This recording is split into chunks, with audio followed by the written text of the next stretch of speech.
With the practice of dry lining now the most common method of finishing walls, the problems associated with poorly installed plasterboards have increased accordingly.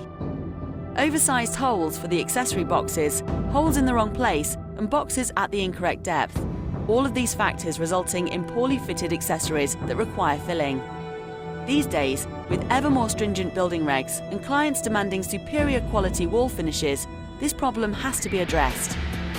Vex Box, the variable extension box, overcomes these problems by extending the front edge of the accessory box flush with the plasterboard.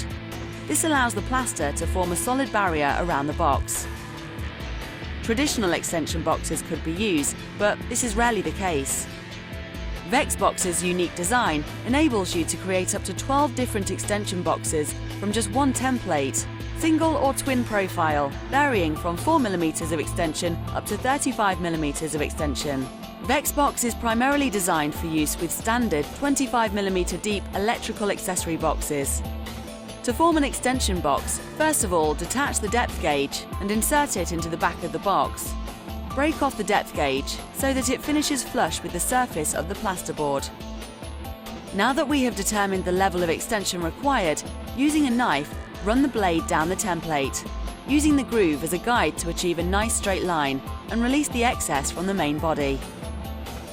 The box we are extending is a single, so if you look closely, you will see that the arrows point to the fold lines to be used to achieve the correct profile for a single box.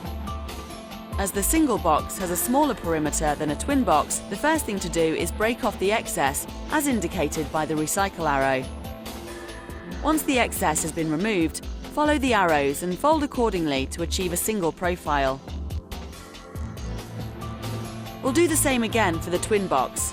The level of extension has already been set, so all that is left to do now is to fold it into the twin profile. Using a pair of snips, remove the knockouts where the cables enter the box.